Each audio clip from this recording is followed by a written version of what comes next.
बारे में जानना बहुत जरूरी है।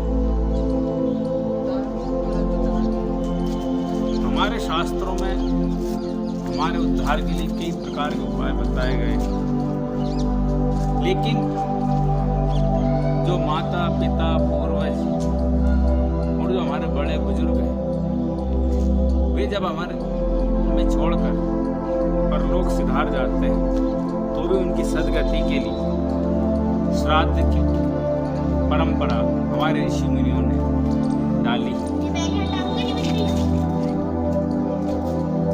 श्राद्ध कैसे किया जाए, श्राद्ध करने के क्या लाभ है, श्राद्ध न करने से क्या हानि होती है और इसके क्या मंत्र हैं, ये अनेकों लोगों को पता नहीं है। इसलिए मैं आपके सामने बहुत ही जरूरी जानकारी लेकर आया हूँ। आप कृपया करके इसके एक एक शब्द को ध्यान से सुनिए। मुझे पूरा विश्वास है कि मेरी इस वीडियो को सुनने के बाद आप मुझे धन्यवाद दिए बिना नहीं रहेंगे। हमारी संस्कृति सिखाती है कि मातृदेवो भव, पितृदेवो भव, गुरुदेवो भव। कृतज्ञता की शिक्षा देने वाली हमारी भारतीय संस्कृति है, लेकिन हमारे माता पिता, बड़े बुजुर्ग, दादा दादी हमें जब छोड़कर इस संसार से चले जाते हैं तो भी उनकी सदगति के लिए ऋषि मुनियों ने श्राद्ध की व्यवस्था की है। जो लोग श्राद्ध नहीं करते उनको जीवन में अनेकों परेशानियों का सामना करना पड़ता है। पित्त दोष लग जाता है, कई प्रकार की परेशानियां उनके जीवन को घेर लेती हैं। इसलिए श्राद्ध की नितांत आवश्यकता, बहुत जरूरी श्राद्ध करना। हमारे घर में पितृ दोष लग चुका है, इसके क्या लक्षण हैं ये हम जानना चाहें। लक्षण बताए जाते हैं विद्वानों द्वारा कि संतान प्राप्ति में बाधा आती है। अगर संतान जन्म भी ले ले तो दुख देने वाली संतान पितृदोष वालों के घर में होती है। घर में अकारण लड़ाई झगड़े कलह का वातावरण हो जाता है। घर में कोई व्यक्ति सदैव बीमार रहने लग जाता है। घर में हमारे प्रेम और आनंद का वातावरण नहीं रहता है। इसका अर्थ यह हुआ कि हमारे पितृगण, हमारे पितृ लोग हमसे नाराज हैं और हमसे अपेक्षा कर रहे हैं कि हम उनकी कोई सेवा करें, उनके निमित्त कोई दान पुण्य करें, श्राद्ध आदि करें।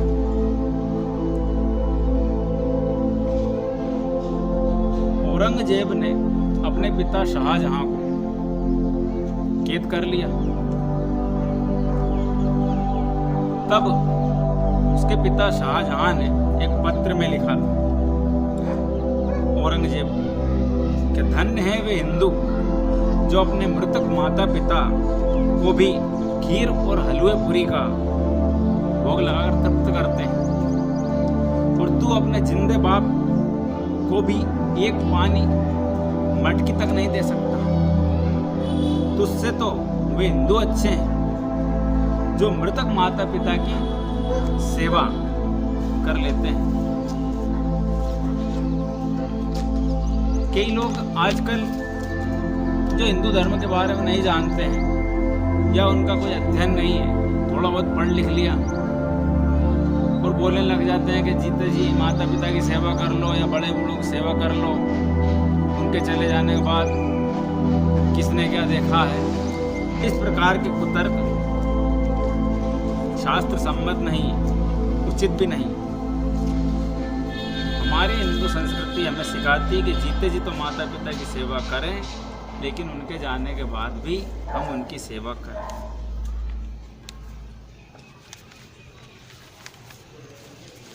भारत स्मृति में लिखा हुआ है कि न तत्र वीरा जायन्ते नारोग्यम न शतायुषः न च श्रेयो अधिगच्छन्ति यंत्र श्राद्धम विवर्जितम। अर्थात जिनके घर में श्राद्ध नहीं होता, उनके कुल खानदान में वीर पुत्र उत्पन्न नहीं होते, कोई निरोगी नहीं रहता, लंबी आयु नहीं होती और किसी तरह का कल्याण प्राप्त नहीं होता। यह हरित स्मृति के वचन हैं जिन्हें हमें याद रखना चाहिए और श्राद्ध करने के ऊपर बहुत ध्यान देना चाहिए, क्योंकि हमारे घर में कई प्रकार की सुविधा होने के बाद भी हम अगर दुखी हैं, परेशान हैं, चिंतित हैं, नाना प्रकार की परेशानी आ रही है, तो मानना पड़ेगा कि हमें पितृ दोष लगा हुआ है, ऐसा अनेकों विद्वानों का कहना। तो मैं आपको किस प्रकार श्राद्ध करना चाहिए वो मैंने बहुत चीज़ें इकट्ठी की हुई है, मैं आपको बताना चाहूँगा। श्राद्ध किस तरह का? सबसे पहले तो हमें हमारे घर की साफ सफाई करना चाहिए और ये मानना चाहिए कि हमारे घर में पितृलोक साक्षात आए। एक दिन पहले ब्राह्मण को निमंत्रण दें भोजन के लिए। ब्राह्मण की संख्या शास्त्रों में बताई गई है, संख्या विषम होना चाहिए श्राद्ध के लिए। एक ब्राह्मण हो, 3 हो, 5 हो, 7 हो, 9, 11, इस प्रकार ब्राह्मणों की संख्या तय करना चाहिए। भोजन, श्राद्ध में जो हम भोजन अर्पित करते हैं उसमें लहसुन नहीं होना चाहिए, चना, प्याज, नमक, खीरा, दही से बनी हुई चीज़ें, गाजर, मसूर, लौकी, मूली और काला नमक, इस प्रकार की चीज़ें श्राद्ध के भोजन में नहीं डाली जाती। हमें हमारी कुल परंपरा के अनुसार थोड़ा गोबर का लीपन करके वहाँ पर थोड़े अन्न के दाने रखकर थोड़ी रंगोली आदि जैसा बनाकर एक घी का दिया जलाना चाहिए और पितरों को आसन देकर उन्हें आमंत्रित करना चाहिए। भोजन में खीर, पूड़ी और वहाँ पर इस पितरों के स्थान पर गंगा जल, शहद, तिल्ली, तुलसी का पत्ता रखना बहुत ही शुभ माना गया है। जहाँ पर तुलसी का पत्ता रखा हुआ है वहाँ पर पितृ लोग बहुत संतुष्ट होते हैं, ऐसा मैंने विद्वानों के मुंह से सुना है और शास्त्रों में भी आता है। पितृ भगवानों को सफ़ेद फूल प्रिय होते हैं। पितृ भगवानों को काले फूल और लाल फूल नहीं चढ़ाना चाहिए। पितृ भगवानों का दक्षिण में निवास बताया गया है, इसलिए उनका दक्षिण में स्थान बनाना चाहिए। श्राद्ध में एक महामंत्र है जिसको बोलने से हमारे पितृ भगवान बहुत जल्दी प्रसन्न होते हैं, संतुष्ट हो जाते हैं। सूत जी महाराज ने ये ऋषियों से कहा कि यह मंत्र की रचना ब्रह्मा जी ने की थी। मंत्र है देवताभ्य पितृभ्यश्च महायोगिभ्य एव च नमः सुधाय स्वाहाय नित्यमेव बंतु। वायु पुराण 74.16। यह मंत्र 3 बार पितरों के आह्वान के लिए जपना चाहिए, बीच बीच में और श्राद्ध करते समय भी हम लोग इस मंत्र का जप करके अपने पितरों को प्रसन्न कर सकते हैं। ये जो इसमें मैं मंत्र बोल रहा हूँ यह मैं अपनी इस वीडियो के नीचे डिस्क्रिप्शन में लिखकर डाल दूंगा, आप उसमें से उतार सकें। पितृ भगवानों को आहुति देने के लिए बहुत ही अच्छे और सरल मंत्र हैं जिससे हम पितृ भगवानों को कंडे पर या अग्नि पर भोग लगा सकते हैं।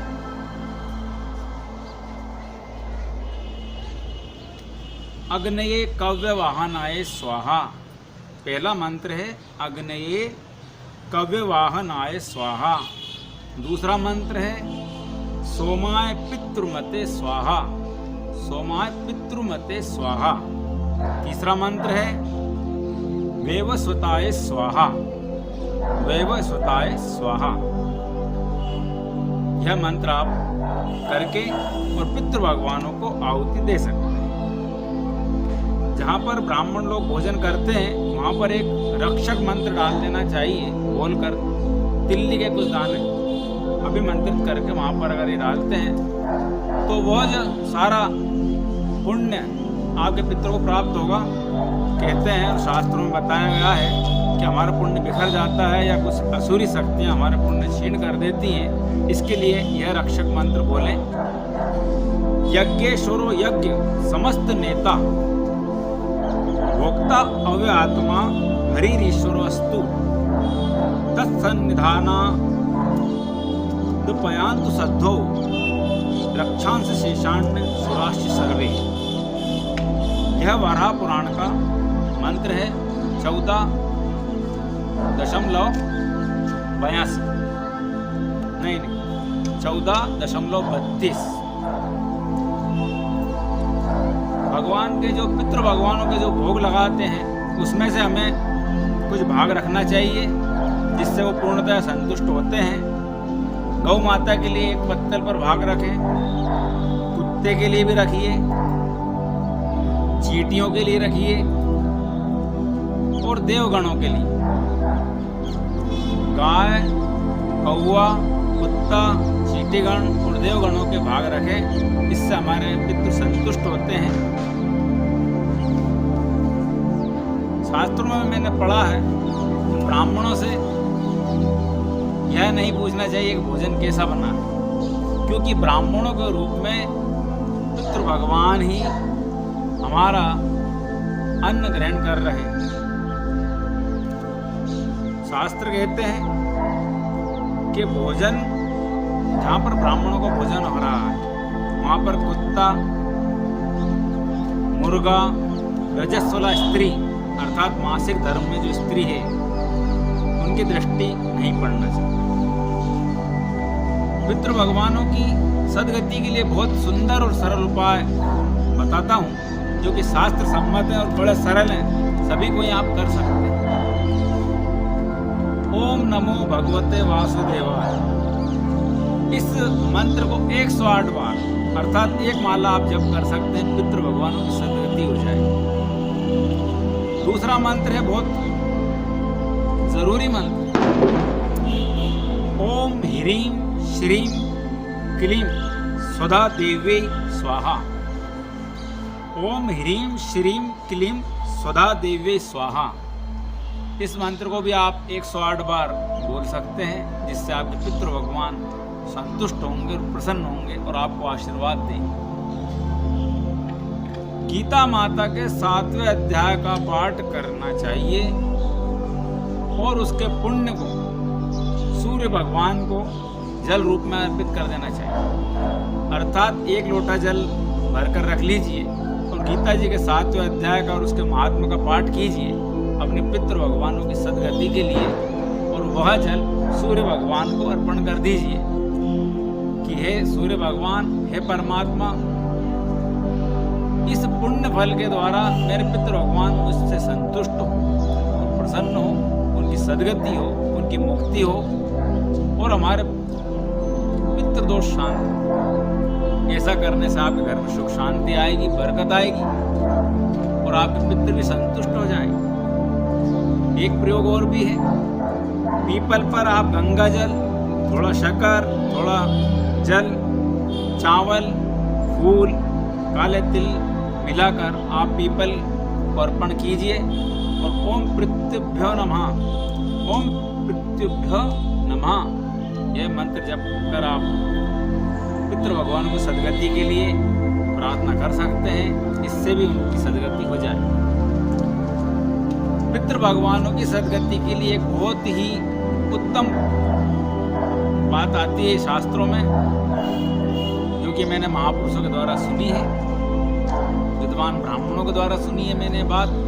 पीपल के पेड़ लगाइए जिससे कि आपके पितृ भगवान शीघ्र ही मुक्त हो जाएंगे, प्रसन्न हो जाएंगे। और भी आगे एक बात आती है कि अगर 8 पीपल के पौधे कोई भी व्यक्ति पितृ भगवानों की सदगति के लिए अपने पूर्वजों की सदगति के लिए लगाता है तो उसको पितृदोष से मुक्ति मिल जाएगी और उसके पितृ उससे संतुष्ट हो जाएंगे। ये बड़ा परोपकारी कार्य है जिससे संसार का भला भी होता है। एक बहुत ही ऊंची बात आती है जो कि सभी को करना चाहिए। किसी को बताते हैं कि तुम्हारी पितृ नाराज है या पितृ दोष है कुंडली में या आपके पितृ संतुष्ट नहीं है, इसके लिए एक सबसे अच्छा और ऊंचा उपाय है कि 24 माला गायत्री मंत्र की जो व्यक्ति प्रतिदिन करता है और उसके बाद 108 बार हवन सामग्री के द्वारा आहुति देता है, उसके पितृ भगवान शीघ्र ही संतुष्ट हो जाते हैं और उसको शीघ्र ही पितृ दोष से शांति मिल जाती है, उसके घर की समस्त दरिद्रता भाग जाती है। 24 माला गायत्री मंत्र की अगर आप नहीं कर सकते तो सुबह 12 शाम को कर लें या फिर 11 माला ही कर लें, लेकिन गायत्री मंत्र से आपके पितृ भगवानों की सदगति हो जाती है। इसके अतिरिक्त गाय दान का भी बड़ा भारी महत्व बताया गया है। हरिद्वार में, गया जी में, पुष्कर जी में, उज्जैन में ऐसे तीर्थों में जाकर पितरों के निमित्त श्राद्ध करना, पिंडदान करना बहुत ही अच्छी बात है। तो मेरे प्यारे विश्ववासियों, ये मैंने आपको हिंदू धर्म की उस महान परंपरा के बारे में बताया है जो कि कृतज्ञता की पहचान करा रही कि जिन माता पिता ने, जिन पूर्वजों ने हमें जन्म दिया, हमारे लिए धन दौलत जायदाद इकट्ठी की, हमें पढ़ाया लिखाया, हमें योग्य बनाया, उनके प्रति हम अपने अहोभाव कैसे प्रकट करें, उनकी सदगति में हम कैसे सहभागी हों और अपने पुण्य बढ़ाएं। इसलिए हमारे घर में कई प्रकार की, नाना प्रकार की जो परेशानियां होती हैं, उसका एक कारण यह भी हो सकता है कि हमारे पितृ हमसे नाराज हो। क्योंकि गरुड़ पुराण के अंतर्गत बताता हूँ कि लिखा हुआ कि अमावस्या के दिन पितृ भगवान वायु रूप में हमारे घर के द्वार पर आते हैं और हमसे अपेक्षा रखते हैं कि हमारे पुत्र, हमारे बेटे हमारे लिए कुछ करेंगे जिससे हमें मुक्ति की प्राप्ति होगी, सदगति की प्राप्ति होगी। जो लोग ऐसा नहीं करते हैं उनके पितृ भगवान श्राद्ध के समय में घर के दरवाजे के बाहर भूखे प्यासे खड़े रहते हैं। ये शास्त्र में ऐसी बात लिखी हुई है, ये बात मैं मन से नहीं कह रहा हूँ। और दिन भर ये इंतज़ार करते हैं कि हमारे बच्चे हमारे लिए कुछ करेंगे। जब कुछ लोग जो इस नए ज़माने की अंधी दौड़ में उलझे हुए हैं, जो श्राद्ध आदि की परंपराओं को नहीं मानते हैं, नहीं समझते हैं, ऐसे लोग अपने पितरों को नाराज करते हैं। सूर्य अस्त तक पितृ लोग हमारे घर के द्वार पर वायु रूप में उपस्थित रहते हैं। अगर जो लोग उनकी सेवा नहीं करते, उनके निमित्त श्राद्ध, तर्पण, पिंडदान आदि नहीं करते हैं, ब्राह्मण भोजन नहीं कराते हैं, गौ माता की सेवा नहीं करते हैं, उन लोगों की निंदा हमारे उनके जो पितृ करते हैं और लंबी लंबी सांसें खींचते हुए चले जाते हैं। अर्थात सीधी भाषा में कहें कि हमें पितरों के श्राप लगते हैं, जिस कारण से हमारे घर में नाना प्रकार की परेशानियाँ होती है। अकारण विवाद, लड़ाई झगड़े, संतान का कलह, संतान का समय से जन्म नहीं होना, ऐसी कई प्रकार की बाधाएं आती हैं। इसलिए मैं प्रार्थना करूंगा कि समस्त हिंदूजन अपने अपने घर में श्राद्ध अवश्य करें। और पितृ भगवानों की सदगति के लिए सबसे ऊंची उपासना बताई गई है कि श्रद्धा से बना श्राद्ध। आप श्रद्धा से परमात्मा से विनती करिए कि ये परमात्मा, हम सारे नियम आदि तो नहीं जानते हैं, लेकिन हमारी प्रार्थना है कि हमारे पितृ भगवान शीघ्र ही मुक्त हो, उनको शांति की प्राप्ति, उनको अच्छे लोगों की प्राप्ति, उन आनंद की प्राप्ति हो, उनके आशीर्वाद हमें मिले। इसीलिए श्राद्ध को जरूर मनाना चाहिए। एक बात बहुत महत्वपूर्ण बता रहा हूँ कि कुछ लोग बोलते हैं कि गया जी में हमारे पितरों के हम श्राद्ध करके आ चुके हैं, पिंडदान आदि करके आ चुके हैं, इसलिए हमें घर में नहीं करना चाहिए। ऐसा लोगों की धारणा है। तो मैंने ब्राह्मणों के प्रवचन में सुना है और आप भी सुन सकते हैं कि गया जी में जो लोग श्राद्ध करके आ चुके हैं, पिंडदान करके आ चुके हैं, उनको फिर भी ये जो 16 श्राद्ध आते हैं गणेश चतुर्थी के, अनंत चतुर्दशी के बाद, वो अवश्य करना चाहिए, वो अनिवार्य है। लोग कहते हैं कि गया जी में श्राद्ध कर दिया, अब हमें क्या जरूरत, हमारे पितृ तो मुक्त हो गए। नहीं नहीं, गया जी में जिन्होंने श्राद्ध किया है वे तो सचमुच धन्यवाद के पात्र हैं। बहुत ही अच्छी बात है, बहुत पुण्य का कार्य किया है आपने। लेकिन 16 श्राद्ध में पितरों का जो नियम पूर्वक आप श्राद्ध करते हैं घर में, वो जरूर करना चाहिए, इसमें कोई भी संदेह नहीं है। जो लोग उस श्राद्ध की परंपरा को अपने घर में बंद कर देते हैं, अज्ञानतवश या किसी ने बोल दिया, सुन लिया, तो ऐसे लोगों को उसका गलत फल भोगना पड़ता है, बुरा फल भोगना पड़ता है। इसलिए इस भ्रमणा में ना रहें कि गया जी में श्राद्ध कर दिया तो उसके बाद नहीं करना चाहिए। आप यूट्यूब पे चेक कर सकते हैं गया जी में श्राद्ध करना चाहिए नहीं करना चाहिए। तो अनेक विद्वान ब्राह्मण लोग आपको उसमें मिलेंगे और ये सिद्ध बात है, गया जी में जाने के बाद भी घर में श्राद्ध करना चाहिए। तो सभी मेरे विश्वासियों को प्रणाम करता हूँ और आज की वीडियो आपको अच्छी लगी होगी, अधिकतर लोगों तक ये पहुँचाइए आप। मैं विजय सोनी आपको आपके जीवन की मंगलमय कामना करता हूँ। आपने पूरी सुनी है वीडियो, आपको अच्छी लगी होगी। आप कृपया करके इसे लाइक कीजिए, कमेंट भी कीजिए और आप मेरे चैनल को सब्सक्राइब भी कीजिए। मैं प्रयत्न कर रहा हूँ कि आपके पास बहुत अच्छी से अच्छी उपयोगी और ज़रूरी जानकारियाँ और मोटिवेशन वीडियो लाऊंगा। धन्यवाद धन्यवाद धन्यवाद।